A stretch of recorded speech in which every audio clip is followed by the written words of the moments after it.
2024년 3월 14일 새벽입니다. 하나님의 말씀은 마가복음 11장 12절에서 26절입니다. 이튿날 그들이 베다니에서 나왔을 때에 예수께서 시장하신지라. 멀리서 잎사귀 있는 한 무화과 나무를 보시고 혹 그 나무에 무엇이 있을까 하여 가셨더니 가서 보신즉 잎사귀 외에 아무것도 없더라. 이는 무화과의 때가 아님이라. 예수께서 나무에게 말씀하여 이르시되 이제부터 영원토록 사람이 내게서 열매를 따먹지 못하리라 하시니 제자들이 이를 듣더라.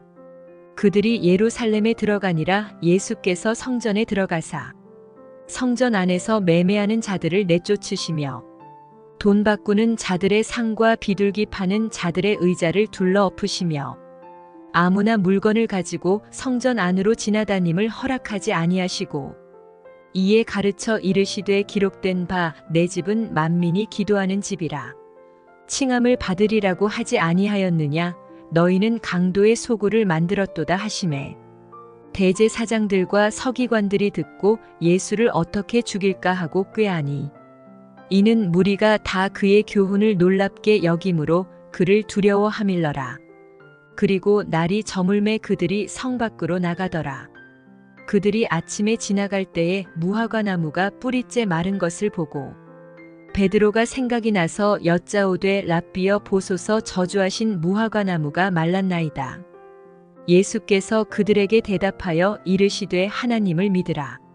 내가 진실로 너희에게 이르노니 누구든지 이 산더러 들리어 바다에 던져지라 하며 그 말하는 것이 이루어질 줄 믿고 마음에 의심하지 아니하면 그대로 되리라. 그러므로 내가 너희에게 말하노니 무엇이든지 기도하고 구하는 것은 받은 줄로 믿으라. 그리하면 너희에게 그대로 되리라. 서서 기도할 때에 아무에게나 혐의가 있거든 용서하라. 그리하여야 하늘에 계신 너희 아버지께서도 너희 허물을 사하여 주시리라 하시니라.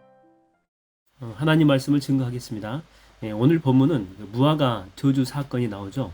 그 다음엔 또 성전 청결 사건이 나오고 그 다음 날 또 무화과가 마른 사건, 저주받고 이제 마른 사건, 그 이후에 이제 교훈이 나옵니다. 의심하지 말고 기도하게 되면 심지어 산이 들리어 바다에 빠지라고 해도 응답이 된다.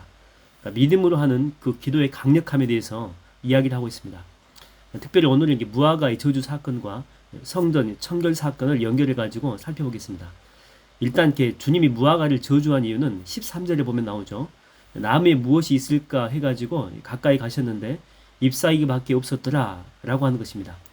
그래서 저주했다라고 하는 것인데, 근데 또 충격적인 이유는 오늘 본문에 보니까 아직 그러니까 무화과 열매의 때가 아님이라. 그래서 당연히 무화과 그 나무는 열매가 없는 것이 맞다라고 하는 거죠. 근데 예수께서는 희한하게도 열매가 없다라고 저주했다라고 하는 것입니다. 근데 말도 안 된다는 거죠. 이런 사건이 일어난 이유가 아마도 십자가 사건이 얼마 남지 않았기 때문에 약간의 그 정신 이상이 돼가지고 예수님이 헛소리 한 것 같다. 어떤 사람은 그렇게 주장한 사람도 있습니다. 근데 이게 아니다라고 하는 거죠. 우리가 이렇게 번역본을 이렇게 보니까 이게 이제 구분이 되어지지 않아서 그런 것이지, 그 원본으로 보면은 그렇지 않다라고 하는 것입니다. 무화과 열매는요, 두 종류가 있습니다. 어제 이제 우리가 감람산으로 예수님께서 접근하는 그런 모습이 있었는데, 그 감람산 근처에 마을이 두 개가 있다라고 했죠. 벳바게하고 베다니 이렇게 두 개가 있습니다. 근데 이게 마을 이름인데 이 이름이 두 종류의 무화과 열매의 이름으로 그 이름을 바탕으로 지어졌다고 하는 것입니다. 첫 번째 그 마을 이름이 벳바게인데, 이 벳바게는 이 파게, 벳파게입니다. 원래는 이 파게라고 하는 무화과 열매 그 이름에서 따갖고 온 것이죠. 그러니까 이 열매는 그 상품성 있는 열매가 맺히기 전에 이제 맺는 것인데, 그 맛도 별로고 모양도 그저 그렇습니다. 그래서 이것은 그 6월절쯤에 열리는데 주인들이 그 6월절 순례자들이 이렇게 많이 오잖아요. 그래서 이렇게 따먹을 수 있도록 무상으로 그냥 오픈해 놓았다고 하는 것이죠. 그리고 또 이게 베단이라고 하는 그 이름도 그 열매 이름입니다. 베테나, 원래는 베테나, 이걸 베단이 한국말로 번역한 거죠.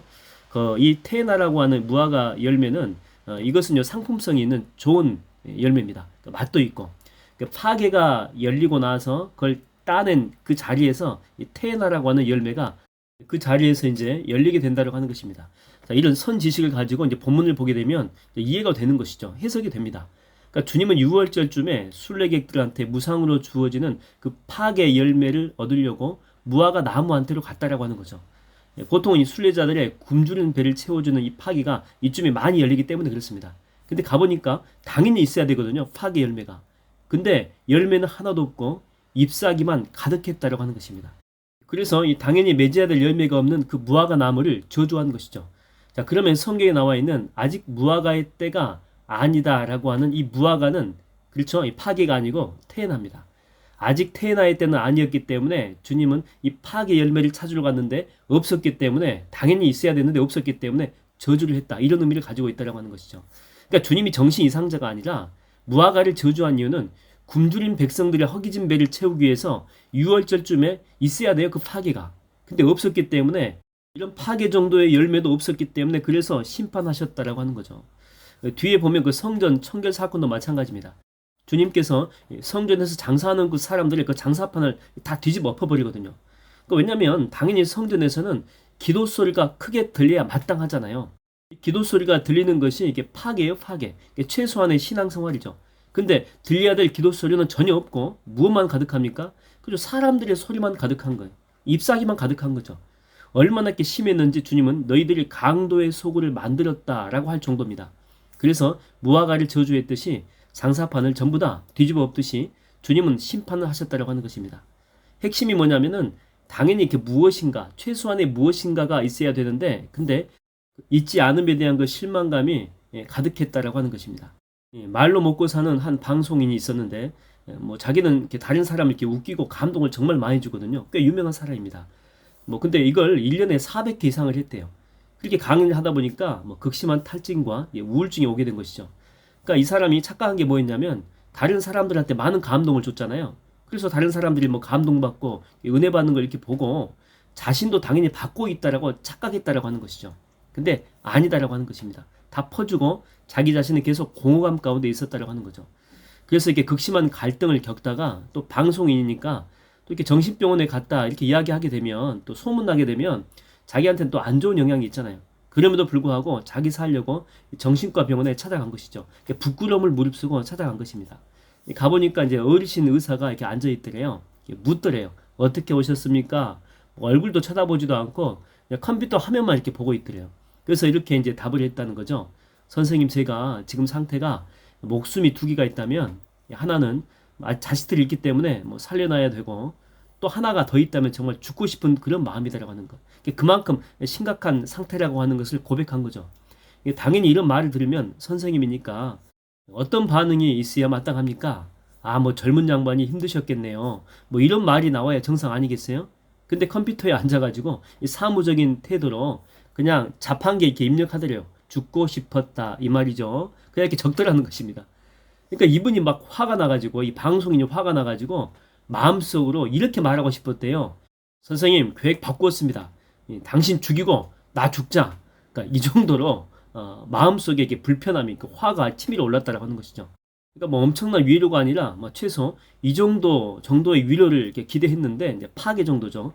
근데 이런 기본도 없는 사람이라고 하는 것이죠. 의사라고 하는 사람이. 어제는 이렇게 막내가 이제 혼자 어디 다녀오면서 이제 버스를 타고 이제 혼자 왔어요. 근데 이렇게 두 번이나 버스가 이 정류소에 이렇게 정차를 해야 되잖아요. 근데 정차하지 않고 그냥 이렇게 가버리더래요. 그냥. 그래서 두 번이나 이렇게 놓치고 30분 정도 늦게 이렇게 집에 왔습니다. 여러분, 이 버스는요, 사람이 있든 없든 정류소에 잠깐 정차하는 것이 기본 아닙니까? 근데 자기 판단으로 귀찮으니까 뭐 탈 사람이 없다고 자기가 스스로 판단한 거죠. 그냥 가버리는 거예요. 여러분, 요즘에 그 신앙인들 이렇게 보게 되면 정말 기본도 없는 사람들이 많다는 그런 생각이 듭니다. 뭐 최소 신앙인들이라면 하루를 시작하기 전에 아무리 바빠도 차가 이렇게 정차하듯이 잠깐 이게 멈춰서 가지고 말씀도 보고 또 기도도 하고 묵상하는 그런 모습들 기본 아닙니까? 정말 바쁘면 화살 기도라도 하는 것이 정말 기본이잖아요. 뭐 그런데 불같은 믿음이라고 하는 것은 볼 것도 없고 생활 속에서 이런 기본적인 모습조차 찾아볼 수가 없다라고 하는 것입니다. 그러다 보니까 뭐 신앙인들이라고 할지라도 그 말씀의 매뉴얼에 따라 사는 삶이 아니고 자기 주관과 자기 판단으로 살아가는 사람들이 많다라고 하는 것입니다. 그러다 보니까 삶 속에 뭐 성령의 열매가 있겠습니까? 잎사귀는 막 무성할지 몰라요. 뭐 하는 것처럼. 근데 그 속을 헤집고 들어가서 찾아보면요, 파괴라고 하는 열매조차 우리 가운데 없다라고 하는 것입니다. 여러분, 주님이 우리 가운데 많은 걸 요구하는 것이 아니죠. 겨우 이게 파괴 정도, 그 최소의 신앙만이라도 요구하는데 우리는 그 정도도 없다라고 하는 것입니다. 아예 밑바닥이라고 하는 거죠. 여러분, 오늘 저녁에 주님은 여러분한테, 잎사귀는 정말 많이 열려있는 여러분한테 찾아오실 것입니다. 그리고 그 속에서 파괴 정도의 열매를 찾으실 거예요. 저는 오늘 하루 여러분 속에 최소한 이런 열매라도 풍성하게 맺는 하루가 되기를 주의 이름으로 축원드립니다. 기도하겠습니다. 하나님 아버지, 정말 잎사귀만 무성한, 정말 파괴라고 하는 작은 열매도 없는 그런 인생과 삶을 살고 싶지 않습니다. 성전인데 정말 그 속에서 최소한 기도 소리가 흘러 넘쳐야 되는데 그 정도 기도 소리도 없는 그런 모습의 삶을 살기를 원치 않습니다. 하나님, 정말 본질이 무엇인지 잘 분간하게 하여 주시옵시고, 아무리 바빠도 하루 가운데 시작하기 전에 정말 기도하면서 또 말씀을 보면서 하나님의 뜻이 무엇인지, 또한 어떤 중요한 미팅이나 모임 전에 먼저 기도하면서 최소 하나님의 인도하심을 받는 그런 삶을 살게 하여 주시옵소서.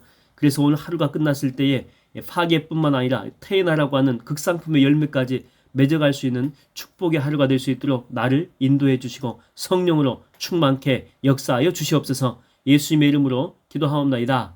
아멘.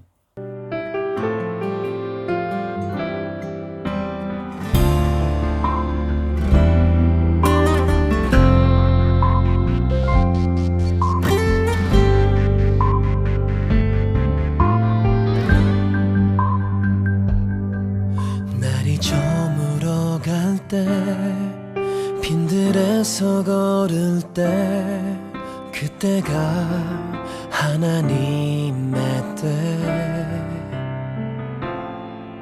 내 힘으로 안 될 때, 빈손으로 걸을 때, 내가 고백해 여호와 이래. 주가 일하시네, 주가 일하시네, 주께 아끼지 않는 자에게. 주가 일하시네, 주가 일하시네, 신뢰하며 걷는 자에게.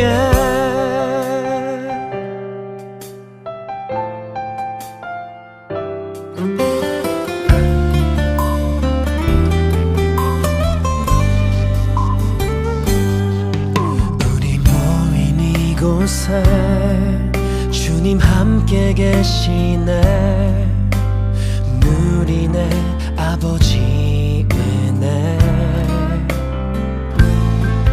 적은 떡과 물고기 내 모든 걸 드릴 때, 모두 고백해 여호와 이래. 주가 일하시네, 주가 일하시네, 주께 아끼지 않는 자에게. 주가 일하시네, 주가 일하시네, 신뢰하며 걷는 자에게.